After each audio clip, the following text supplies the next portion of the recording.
Yeah! Yeah! Are y'all ready? Are y'all ready? What? Yeah! Y'all ready to play some football? Just tell me. Let's go! If you want it, you can get it. Let me know. What's going on, people? LP2000 right back at you with another audio interview. You know, I came at you for the first time with one of the best Godzilla YouTubers out there, Godzilla, but you know I had to do it again. I had to do it again. And who better to do it this time around? Coming from Arizona, you know and you love him, GodzillaFanFreaks, Everett Grondin. How you doing, sir? I'm doing pretty good. Happy to be here and really excited to do this interview.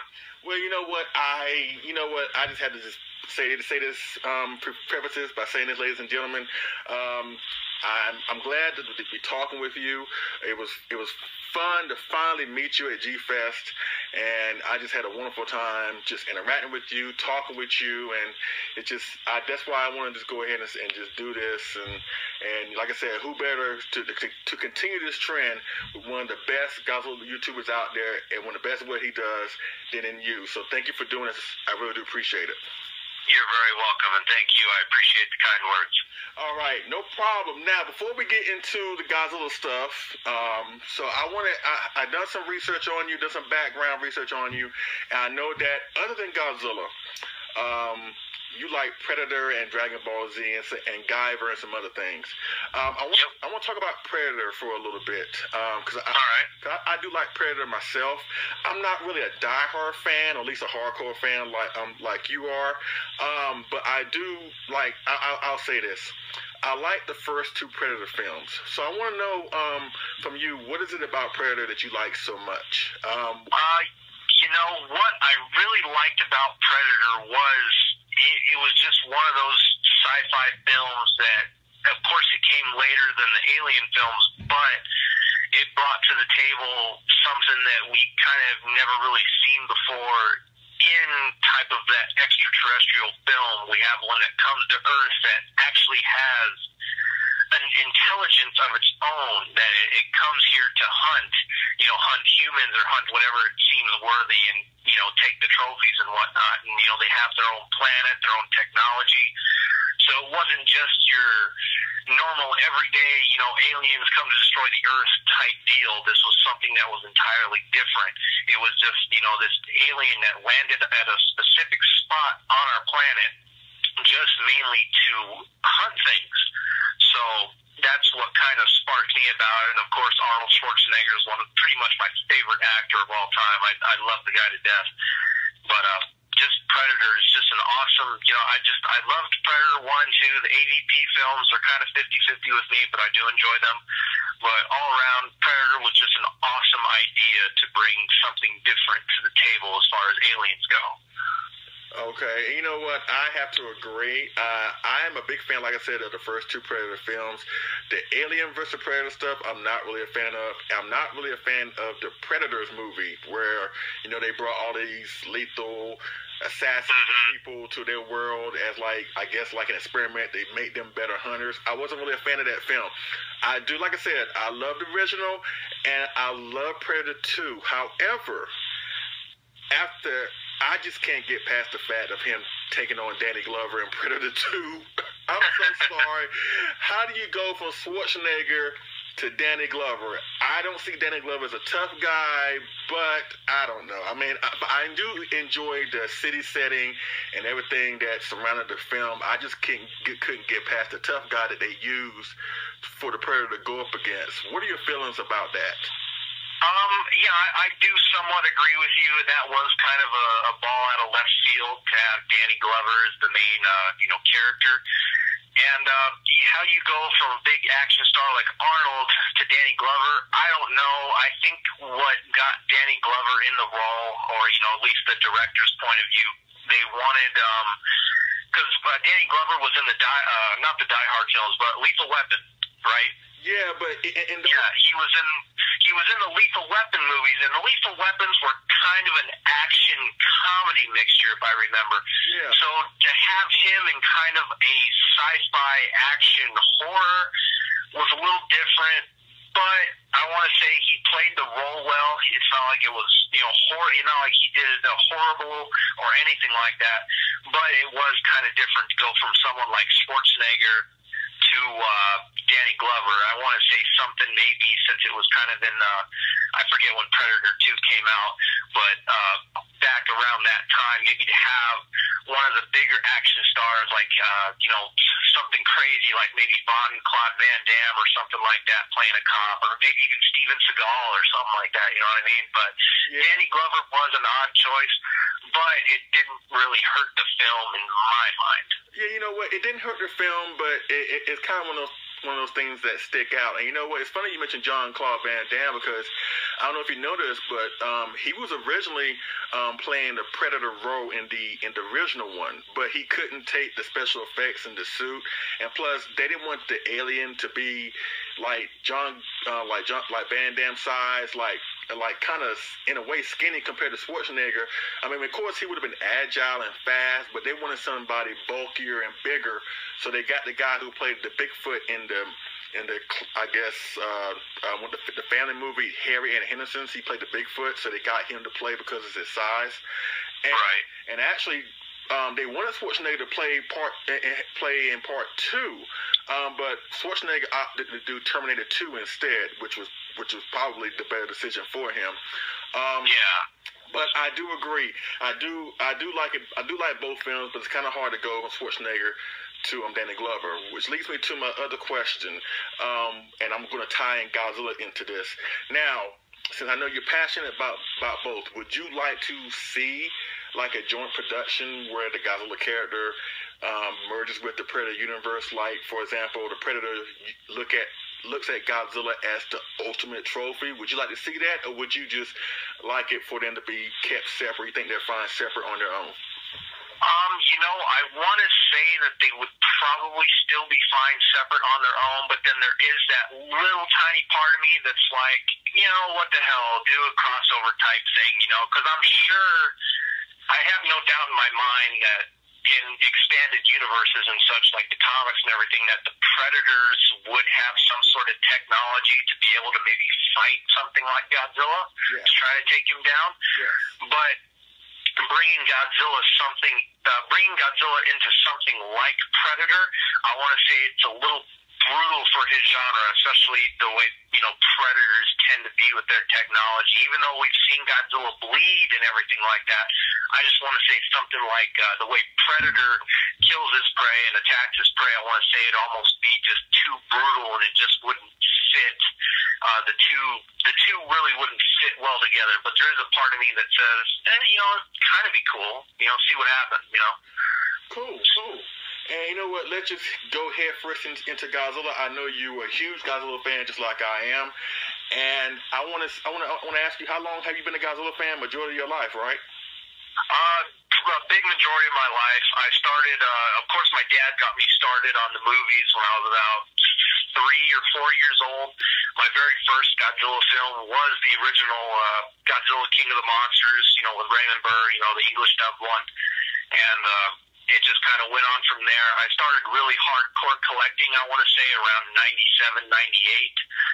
And it's kind of just went on from there and everything like that. Did my first G-Fest a couple years back, and this past one was my third one, and I look forward to the fourth one next year. So, it just keeps on going. And of course, I got to ask you this question because I asked Brutezilla and I asked Jim Jenkins before you came along at our interview at G-Fest, which I thoroughly enjoyed. Thank you for doing that, by the way. But you're welcome. I want to ask you, what, in your opinion, and you know what, I got to say this. That's one thing that really gravitated me to your channel, because you're a very opinionated guy. And you know what? I like that because you stand behind your opinions, even when you know it may not be the popular thing. And you and I both know in this hobby, on this genre, some folks have fragile feelings. And that is true. And I just want to say that's what gravitated me to you, because you're honest, you're passionate, and you stand by your beliefs. And I really do like that. So that's why I'm really interested to hear what you have to say. So what, in your opinion, is the most overrated Godzilla film, and what is the most underrated? Overrated meaning that a lot of people seem to like, but you don't get the hype behind it. And underrated people should go out their way to see, despite the problems or misconceptions about that film. Oh man, that's a tough question right there. Overrated. I have to say one of the most overrated Godzilla films, at least from what I've seen, of course, has to be maybe one of the, the newest Godzilla 2014 film. Don't get me wrong, I enjoyed that film, but I wasn't, OMG about it. To me, it wasn't the Godzilla that I've grown to know and love. It was definitely an improvement over the 1998 film, but to me, it still wasn't Godzilla. You catch my drift? Yeah, I got you. So that would have to be, at least right now, probably one of the most overrated films that there is. That I want to say that I just don't see all the hype on it. I mean, I enjoy it. It's a good watch, but I didn't love it. You know what? I can understand that because I kind of feel the same way about it. Don't get me wrong. I enjoy the film. I like it. I don't necessarily love it. I just feel like that the film served a certain role, and the role was to introduce Godzilla to a new generation of fans, because, I'm sure there's some people out there who don't really know who Godzilla is or who he was or anything like that. And right. This film was released to appease those fans as well as appease the old school fans like you and I that have followed him since day one. That's why I'm glad that Mr. Garrett Edwards, the director, incorporated a lot of the old school stuff into the story, like little Easter eggs, like with Mothra and some other things. So I'm really glad that it did that. But now, do I see it as something that will take off and kind of like overshadow the old films? No, I don't think so. But I do feel like it served the role that it was supposed to be. I think that was its role. I think it did well. I mean, despite how I really feel about it, but I think it served well in that purpose. So, what in your opinion is the most underrated then? Most underrated is probably one that some people will probably disagree with me on this because, again, it's underrated, but I know there's a few, Jim Jenkins being one of them, that will agree with me that Godzilla's Revenge, All Monsters Attack, one of the most underrated films ever. I mean, I enjoyed that film. That was one of the Godzilla movies that I did grow up with as a kid. And even though it doesn't appeal to me as much now that I'm an adult than when it did when I was a kid, I still appreciate the film for what it was. Yeah, it's kind of hard to watch now and get through, but I mean, every now and then I'll admit it, I'll pop it in and I'll just sit there and I'll watch it. It doesn't really affect me all that much that it's really made for kids or anything like that. I enjoy it. Hell, I mean, I like the Hanna-Barbera Godzilla series. I freaking love that cartoon. A lot of people hate that cartoon. Rich Ito is giving me so much crap for liking that cartoon, but I enjoy the Hanna-Barbera Godzilla series. But back on to Godzilla's Revenge. Even though it's a kid film, it does have a good message. I mean, all Godzilla films have a message. And even though that message might be looked down upon nowadays, kind of like, take matters into your own hands if you're getting bullied. I mean, the ending kind of treats it like you got to beat the kid up who's bullying you. Not necessarily. You just got to take matters into your own hands and handle your problems the way you see fit. I mean, if you kind of have to maybe act violent towards if you're being bullied, then maybe that's what you got to do. But it just kind of gives that message, you got to be responsible for yourself. It teaches kids that, eventually you got to take matters into your own hands, be responsible for yourself, because not maybe your friends or your parents are always going to be there. So that's why I think it's one of the most underrated films, because a lot of people do give it crap because, minion talks, this, that, it's full of stock footage. But I still enjoy Godzilla's Revenge for what it is. Me too. And to those people out there who feel like Godzilla's Revenge is everything that Everett just said about being bad and crappy, which is true to a certain extent, and everybody's entitled to their opinion, watch Gamera Super Monster and then let me know how you feel about Godzilla's Revenge afterwards. That is true right there. All right. Now, let me ask you this. I was just going over your latest video, your top 10 Godzilla films, which was great. And I noticed that there was not one single Millennium entry on your list. Now, this leads to my question. Do you think over the years that even though that filmmaking techniques and producing techniques have gotten better with technology, do you think the films have gotten better over time, or you think that they're kind of like taking a step backward moving forward? What's your opinion on that? Interesting question. I'm glad you asked that. I want the way that the Japanese have always done Godzilla. It's always pretty much remained the same. They always use the suitmation, they always use the miniatures and everything else like that. And now don't get me wrong, I don't have anything wrong with the Millennium series. There's just none of those movies that really grab me as much as the Showa or Heisei films do. Probably my favorite Millennium film is Godzilla 2000, and after that would be Godzilla against Mechagodzilla. The other ones are kind of so-so. Don't ask me why they don't appeal to me. Even I can answer those questions. Just hard to say. They just don't grab me the way the other Godzilla films do. That's a really tough one to answer. Again, I grew up with the Showa films, and it's really tough for me to choose between which is my favorite era, Showa or Heisei. But I have to go with Showa just because those were the majority of films that I grew up with. Ghidorah the Three-Headed Monster. I did all that TNT Monster Vision and everything like that. Yeah. But as far as filming techniques and everything else like that, they're pretty much all the same, but I don't know what it is about the Millennium series. It just doesn't grab me as the 90s or the 60s or the 70s films do. That's just a really tough one to answer. And you know what? I agree. I agree with you. I agree with you. The Millennium doesn't really grab me either. The only one that really grabs me is GMK, and the only reason that GMK grabs me, everybody knows GMK is my favorite Millennium film. It's the fact that they took different directions with the characters, whereas King Ghidorah is like in a hero role. Now, of course, they did experiment with that with Godzilla vs. King Ghidorah in 1991, but they kind of did it full-fledged with the hero thing with this, and I mean, basically the only film where you actually see Mothra and King Ghidorah fight on the same team to oppose Godzilla. That's what really attracts me to that story. Now, with that being said, I don't like how they have weak personas in the film, but I do like how they took different directions with the character. They didn't just throw Godzilla and Mothra and King Ghidorah in the film and try to do the same thing they've been doing for the past 40 years. So I do like how they were able to just weave a different story and take new directions with the characters to make a compelling Godzilla film. It does have its flaws, don't get me wrong, but it's still by far my favorite Millennium film. Yeah.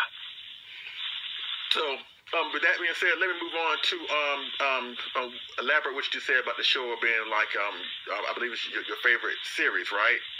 Yeah, I love Showa to death. Okay. Showa's where it's at for me. Okay, I asked this question to John Ruffin at G-Fest, but I want to get your take on this also. This is a boom period question. During the 60s, during the Godzilla, when the Godzilla series started gaining traction after Mothra vs. Godzilla and Ghidorah the Three-Headed Monster, whatever, of course, other studios try to get their try to get a little piece of the pie with their take on different monsters or whatever.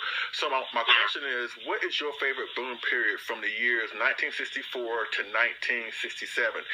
Let me elaborate by saying this. 1964, basically all these years had multiple projects, more than one monster project going on in the same year. I want to know which is your favorite.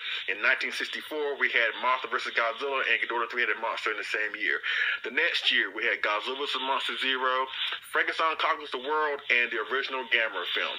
1966, we had the Damagen trilogy, War of the Gargantuas, Godzilla vs. the Sea Monster, and Gamera vs. Baragon. And finally, we got 1967, Son of Godzilla, King Kong Escapes, Gappa, Gamma vs. Gauss, and X from Outer Space. So can you tell me which of those films is probably your favorite or what you find most entertaining? Oh, out of all those, that's a tough choice.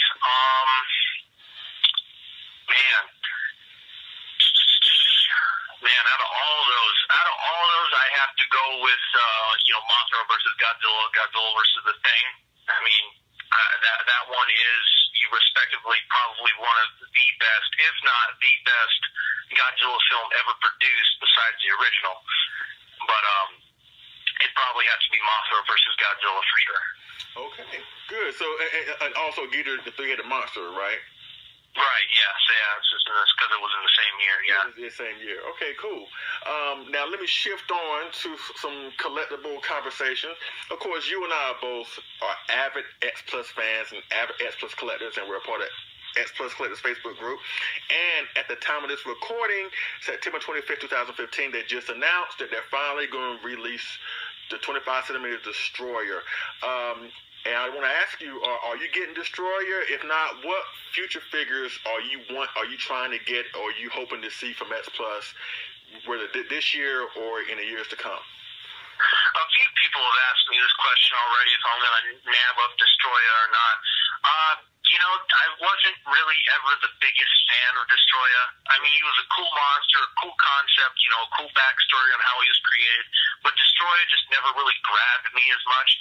So I don't think I'm really going to try to get the figure necessarily.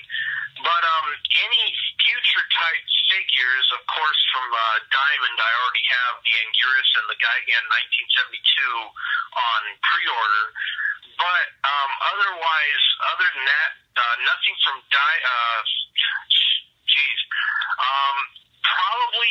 I'm probably going to look into what X Plus was mentioning on doing with these new Destroy All Monster sculpts that they're doing. Like, they're coming out with the Manda and the Monster Larva in like a set. That would be kind of cool. I mean, I'm not really any big fan of Mothra, but just to get that set, mainly just for the Manda alone, would be enough for me. So maybe, hopefully, eventually, maybe snag something like that. Maybe if John Spanowski is lucky enough to maybe get a couple in at Flossie's or something like that. Right. But, and then, of course, I don't know if you heard any of the news earlier on the Diamond reissues that was given to us. Like, the whole 24-figure thing has apparently been scrapped, and I guess they're still going to do the Godzilla figures, but they're going to be totally re-sculpted and retooled. Yeah. So that's kind of interesting. I was kind of like, So, I mean, if they do Godzilla sculpts, they're going to be completely different from the original Japanese sculpts. A part of me was like, that's cool, and then a part of me was like, okay. That kind of like bummed me out, because it's like some of the the Diamond reissues. It's cool to even though they are reissues, it's cool to have those reproductions of the original Japanese pieces. But now that X Plus might give us entirely new sculpts, it's interesting, but at the same time, I'm kind of like, okay. Yeah, because I was really taken aback by that announcement. I kind of figured something was going on, because we didn't have any kind of announcement as far as the Godzilla figures himself at all. So that was really concerning me. And although I'm intrigued by this new announcement, I am a little bit let down by the fact that we won't see a reissue of a Godzilla 84 or 92 or Godzilla 2000, which is a couple figures that I would like to have in my collection. But I am intrigued by how they're going to be doing this new deal. And as far as the Destroyer Monster setup or volume sets that you mentioned, I told fellow member and my friend here, Chris Griffiths, that I think it's going to be a 3-volume set. Of course, this set, the first set is going to have Manda and Mothra, and there are 4 other monsters they have not brought out from the 68 film, and that's Rodan, Kumonga, Baragon, and Varan. So I think it's going to be a 3-volume set, like I said, and with those 4 monsters comprising the last 2 volume sets. That's just my opinion. What's your opinion on that? I think. I think it's cool that they're going to be doing these kind of sets, especially for people that want to have the Destroy All Monsters, complete official lineup.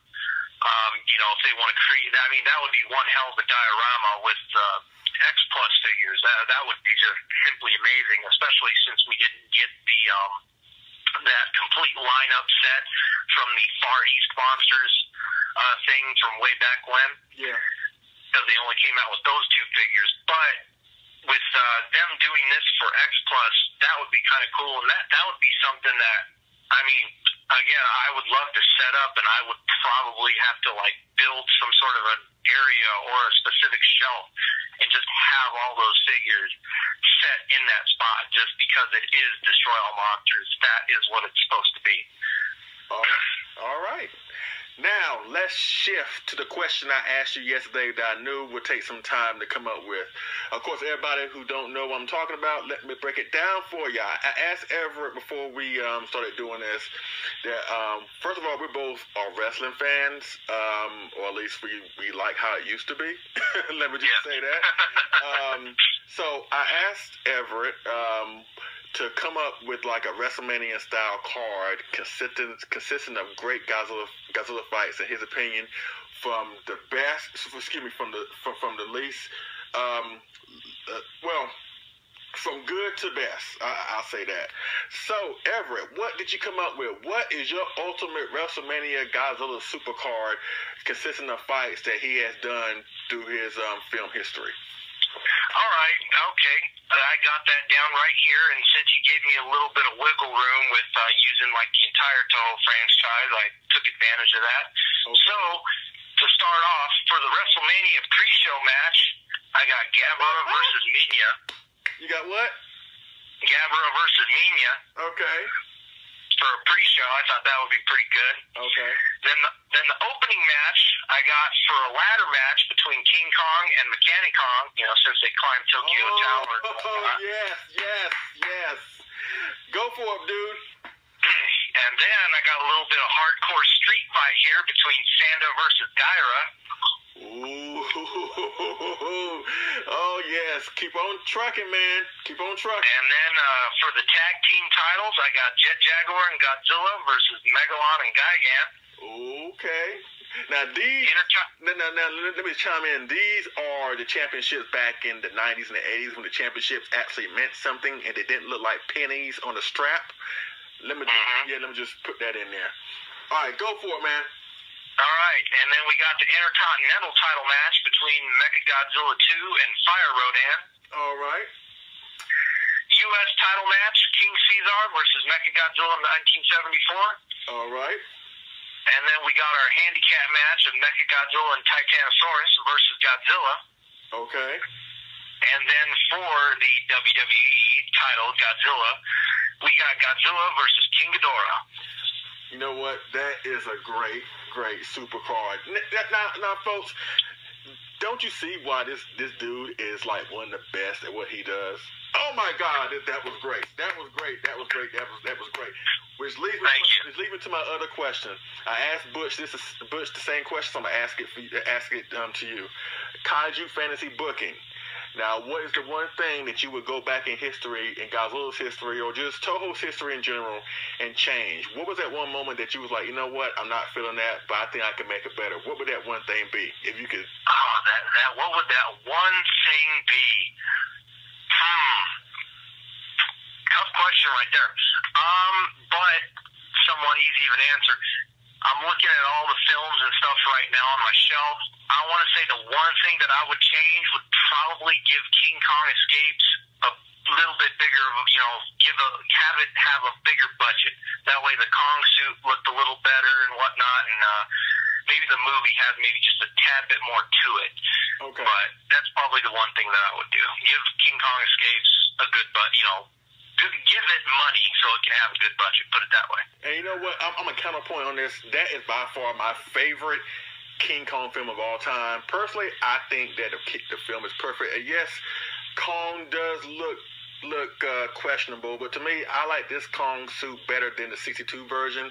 I think this film was absolutely perfect. But you know what? We can agree to disagree. And to everybody out there, you know what? Me and Everett don't see eye to eye on this particular subject, but you know what? We're still cool.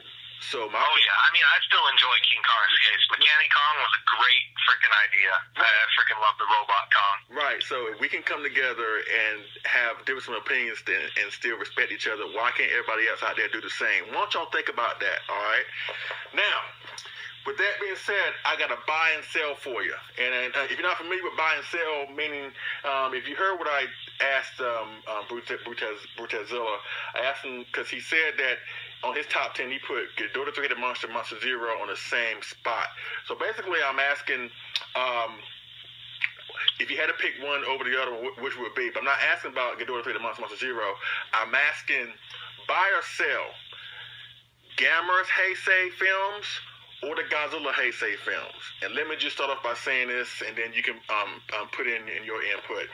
To me, I am buying, and this probably one of the few times where I'll actually put Gamera over Godzilla, but honestly, to me, in my opinion, I think the Gamera Heisei films were a whole lot better than Godzilla's Heisei films. So get me wrong, Godzilla Heisei films has some great films, but to me, they kind of like lack creativity during some parts of the films. I mean, that's just my opinion. But with the Gamera series, to me, they consistently got better. They got darker. He had really intriguing stories and intriguing villains to fight. So that's why I'm choosing Gamera's Heisei films over the Godzilla films as far as filmmaking and how they did it and how they told basically a single story between the three films.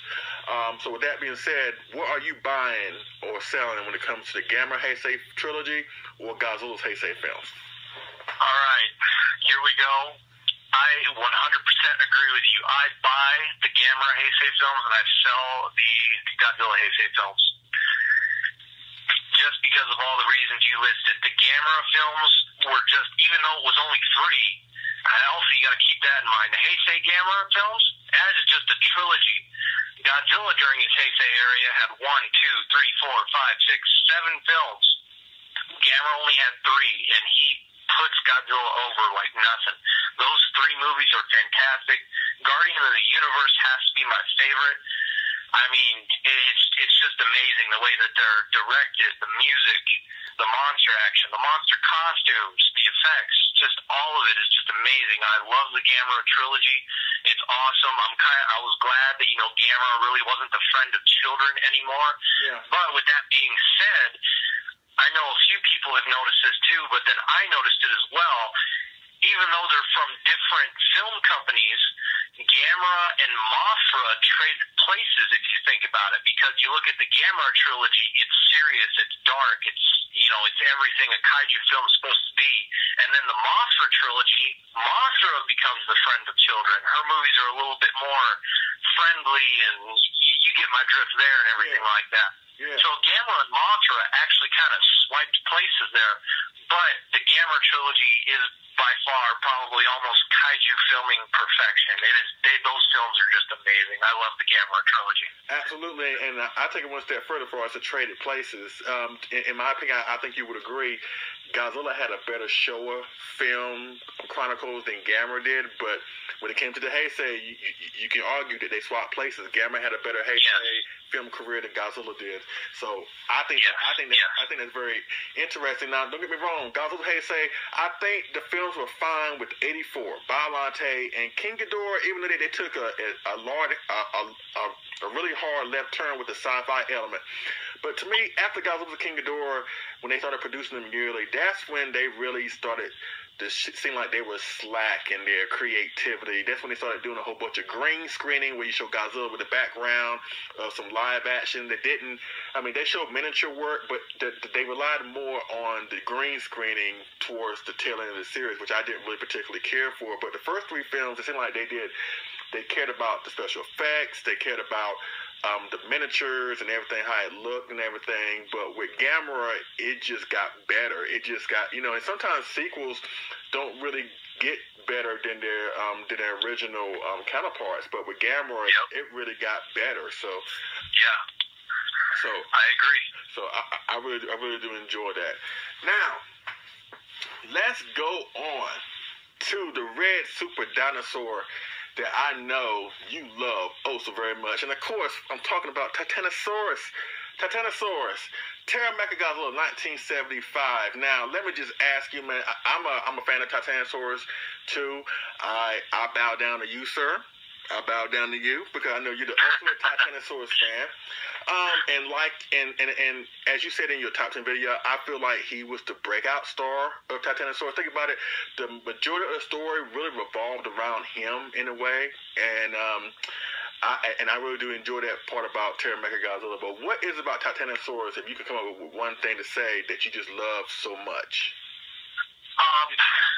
Just the design. I just thought, he was just a kick-ass, monster. Even though he is, a dinosaur, he was just a kick-ass design. I mean, just the colors, how much, taller he was than Godzilla. I mean, this was a monster that was probably taller than any monster we've seen up until this point. Titanosaurus probably has the gold medal for the tallest Showa monster. I mean, he was just tall. A lot of people maybe didn't like his roar or anything like that, but I like his roar. I like everything about the monster. Titanosaurus is just amazing. I mean, it's not like he's weak either. I mean, he was pretty much able to fight Godzilla on an equal level, other than Godzilla having his atomic breath. But still, even then, Titanosaurus wasn't ever down and out of the fight until the very end. But even at the very end, Terror Mechagodzilla, we got to remember, I don't think Titanosaurus is dead. I still think he is alive. I still think he is out there somewhere, and I am still waiting for him to hopefully resurface. Someone goes through the pages and be like, oh, let's bring back this guy and see how people react. And you know what? That leads me to my next question. Do you hope that they bring him back? Because, sometimes people have great intentions of bringing a kaiju back, and sometimes their intentions may not be what's best for business, like King Caesar in Final Wars. So, oh yeah, that was horrible. So with that being said, do you really want to see him come back, or you think he's just fine having that one movie where he shines the best at? Kind of, that is a tough question right there. As much as I would love to see him come back, he would have to come back with the director or whoever's in charge of him coming back. They just, like everything, you just got to do your homework on Terror Mechagodzilla. You just got to try to do your best to at least mirror, the way he was in Terror Mechagodzilla and whatnot. Maybe not, full design-wise and everything. Of course, he might, have a little bit of design change, but just don't do anything that's crazy out of the water, turn him inside out, totally make him totally from what he was. So it just depends, I would like him to come back just as long as he's in the proper hands of whoever's bringing him back. But if he never comes back, I am perfectly fine with him being in Terror Mechagodzilla, just one and done. He made his footprint in the Godzilla world, in my opinion. I freaking love playing as him in Godzilla Unleashed on the Wii. I mean, I just love Titanosaurus. So if he comes back, that's great as long as he's in the right hands. But if not, he's good with just the one and done Terror Mechagodzilla. And with that being said, I want to ask you, unbeknownst to everybody at the time of Terror Mechagodzilla, it was the last Godzilla film. Of course, nobody knew that at the time. For what I've done research on it, they tried to submit some scripts in between Terror Mechagodzilla and Godzilla 84, but none of those scripts were really appealing for them to be greenlit, for them to make a full production out of it. And besides the fact that the film industry in Japan really took a solid hit during the 70s, and especially with TV became the most popular medium of entertainment to go to, the film industry. Oh yeah, especially with Ultraman and everything. Yeah, the film industry took a severe hit. But I want to ask you, I think as it pertains to Titanosaurus coming back, would you, because Terror Mechagodzilla, even though it was the last film to show a film, it kind of ends on a bittersweet note. Of course, Godzilla prevails and defeats both Titanosaurus and Mechagodzilla, but of course, about the whole Katsura tragedy and stuff like that, it ends on a bittersweet note. Would you like to see Titanosaurus come back, or at least are you fine with the way they end the Showa series, or would you like for them to come back with another film which could have ended on a positive note where everybody mutually benefited from it? That would have been really cool to see if they did do another film in between Terror Mechagodzilla and Godzilla 84, and maybe bring Titanosaurus back. Like I said, I have had arguments with people, but I don't like to get in arguments. If that's their opinion, that's their opinion. I have mine, you have theirs. But I do think that he is still alive. I don't think he's dead. So that really would have been cool to bring him back in a way. Maybe as a good guy, because Titanosaurus never really was truly evil. He was just being controlled by the wrong people. But who knows, without Titanosaurus being controlled, if he is still alive, he he hasn't come back to attack any cities or anything like that. He's just chilling at the bottom of the ocean, like, yeah, this is where I'm going to be. Now, I know Terry McGodzilla is your favorite film of all time. So, even that being said, would you change anything about the film? Like, would you, add more scenes of kaiju fighting, or you think it's perfect the way it is? I want to say it is perfect the way it is, but one thing, I have to say one thing that I would have maybe changed just to give it a little bit of a twist would have been in Godzilla, in the 1974 film Godzilla vs. Mechagodzilla, it was two monsters on Mechagodzilla. In this one, Terror Mechagodzilla, it's two monsters on Godzilla, so it's reversed. Mm-hmm. One thing that I would have did that would have been a little different would have been maybe the humans try to gain control of Titanosaurus and have him help Godzilla against Mechagodzilla. That would have been freaking awesome, in my opinion. I think that would have been damn cool. Hey, you know what? That's a good idea. You mind if I pitch you an idea? I said on a video like a while back. You mind if I pitch you the idea? Oh yeah. Okay. Here's what I came up with for it to include more monster action. And that was one of my gripes about Terror Mechagodzilla. Of course, the human story is elongated, and you get a really complex story. But also at the same time, when they deliver on a monster action, full blown, like you said, the explosion, the special effects, the fights, they really do deliver at the end. But I had an idea that to incorporate more monster footage, and here's how I would do it. Now, of course, Mechagodzilla in the film would be prepared a whole lot sooner than he was, and let's say they send Mechagodzilla out to destroy Tokyo. Now, as we saw in the final product of the film, the aliens saw Godzilla coming to oppose Titanosaurus when Titanosaurus made landfall. So my thought was, when the aliens see that, they contact Mifune and say, hey, Godzilla's coming. And we know once he gets to Tokyo, he's going to try to take out Mechagodzilla. So I thought an idea was Mifune sends Titanosaurus to intercept Godzilla when he's in the ocean. They have like a big underwater fight. Then you can intercut between that fight and scenes of Mechagodzilla destroying the city, and somehow, some way, Godzilla and Titanosaurus fight to like a standstill. Somehow, either Titanosaurus abruptly leaves, like he did when they had a showdown in Tokyo. Then Godzilla, not knowing what's going on, continues to swim to Tokyo. When he finally gets to Tokyo, that's when Titanosaurus pops up, and that's how they begin their fight. That's how I would incorporate more monster footage. What do you think? I really like that idea. That would have been something that was really cool, because in the Showa series, even in the entire Godzilla series in general, we never did get a lot of underwater, fights. And I want to say that was something that would be really cool to see more of, because really the only underwater fights that we got in the film, a couple of them were off screen, of course, Anguirus and Godzilla in Godzilla Raids Again, King Kong versus Godzilla there at the end. Yeah. You got Godzilla versus the Sea Monster, which we got some footage of the underwater battles and whatnot. But other than that, that's almost pretty much about all the underwater battles that we got. Same throughout the entire Godzilla series. We got Godzilla and Batra doing underwater and everything like that. But, that would be something that I'm surprised that now that I'm thinking about that and you bring that up, that they didn't do more of, considering Godzilla is kind of an aquatic monster.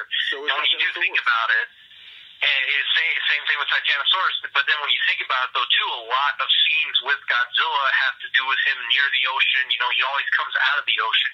Right. How come we didn't get any more fights that were done, like, underwater? Maybe it was kind of out of their budget to do those kind of effects. Yeah. Who knows? Yeah, but I do agree with you. That would have been kind of cool. Yeah, because originally Titanosaurus was supposed to be two monsters to merge into one, but of course the budget wouldn't suffice to have something like that be accomplished. But that's just something that I was brainstorming like a while back. But even still, Terror Mechagodzilla, one of the best Godzilla films out there, and it's perfect the way it is and everything. Of course, who doesn't want more monster monster action. I'm not saying that Godzilla and Titanosaurus Mechagodzilla should be in every scene in the movie. I'm not saying that, but a little bit more monster action would have been good. If not, I'm still fine with the way it is. And I want to thank you so much for doing this. But I got one more question I want to give to you, and then I'll let you go. But this pertains to your channel, and let me just say, what my favorite video on your channel is the road to your dream figure or your grail figure. I've gotten a lot of feedback on that, and I'm glad you're bringing that up, because then people can cycle through my videos and go watch it, because I know it's been a while since I've done that video. Yeah. But that video did have a lot of meaning for sure. Yeah, I highly recommend. I mean, be a subscriber to GodzillaFanFreaks, but go to that video, and you know what? That really touched me. It really did. And that may come off a little bit mushy, but you know what? I don't really care. I'm being honest, and that was a selling point. You know what? This guy is for real. He's not doing the Godzilla thing because it's like a phase or something to do. He's passionate. He's honorable. He's opinionated, and I like that. So my question to you is, within the next couple of years, we're gonna get more Godzilla projects. Of course, we got the new Godzilla come out from Toho next year. Then Legendary is going to bring back Godzilla, I think in 2018. I'm sure a lot of people are going to get on the bandwagon of being a fan, and for the right reasons. And I'm sure they're going to want to start up their own YouTube channel and own discussions. So what is your advice for people out there who wants to start their own YouTube channel and start producing their own content? All I gotta say is, to any of you who are wanting to do your own YouTube channel revolving around Godzilla, or just anything that you enjoy, just make sure that you are passionate about it, and that you do it because you enjoy it. Don't just do it, going into like saying, oh, well, this is kind of a popular thing right now. I bet if I do a YouTube channel, I'll get all kinds of subs and keep producing content, and hopefully maybe I'll make a little money off of it. I mean, that's what I didn't want to do when I went into YouTube. I just did my channel, and, I just put out content. If people liked it, they liked it. If I only had 15 subs right now, I still wouldn't care that much. I'd still be putting out videos. But, just do it because you want to do it. It's because you're passionate about what you're doing content about. Don't just go into it, kind of with, a two-faced, you're kind of like a two-faced fan on a bandwagon or anything like that. You want to do YouTube videos about Godzilla, about Dragon Ball Z, Guyver, I'm just naming stuff that I like and I do. You want to do videos on that stuff because you appreciate it. I do videos on Godzilla, Dragon Ball Z, Guyver, etc., Predator, all that stuff, because I enjoy those genres, and I like to inform people about, what's out there, what's coming out. Even though some of my reviews that I do, have lined up and do, people have done them before, I still did them anyway, because in the end, everyone who ever reviews whatever it is you're reviewing, everyone's review is going to be different, because everyone's always going to have something different to say, a different opinion. So, I mean, even though the Godzilla Bandai 1954 has been reviewed 1,000 times, I still did it anyway, because everyone's review is different, and everyone just has different opinions on everything. So when you do make a YouTube channel, just go into it because it's what you want to do. It's because you're passionate about it. Don't just do it just to, don't just do it, looking at the bad side of things, you want money or this or that. Then your channel will go downhill. It won't go the way you want it to. But just do it because it's what you want to do. It's because you're passionate about it. And you know what? That's nothing but the gospel. And now you understand why I had to have a conversation with him. Like I said, we met at G-Fest, and I've been impressed by this cat since day one. And you can tell by the passion in his voice that he loves what he does, and he loves providing the content that he does. And like I said, he's very opinionated, but you know what? There's nothing wrong with that. He stands by his opinions. As long as you're respectful, he'll be respectful to you. You know what? I couldn't ask anything from a better G YouTuber, and that's why GodzillaFanFreaks, everyone, you're one of the best G YouTubers out there, and I'm proud to be a subscriber just like everybody else. And I want to thank you so much for doing this, and we have to do it again, because I'm sure that we can come up with a whole bunch of other Godzilla topics, or even just Predator topics, or just anything like that. I'm sure that we can talk for hours and hours and hours, and I would really like to get that going in another installment. Would you be open to coming back? Oh, yeah, I'd totally be open to coming back. Count me in, man. Okay, so Everett Grant, GodzillaFanFreaks, thank you so much. Thank you so much. I appreciate it. Thank you so much. And you're very welcome. Thank you. Thank you so much. And like I said, subscribe to this channel, GodzillaFanFreaks. You will not be disappointed when you do. Okay? I thank y'all for watching, or listening rather, and I will see y'all again on that Figure and Move review. Thanks, Everett. Thank you. You're very welcome.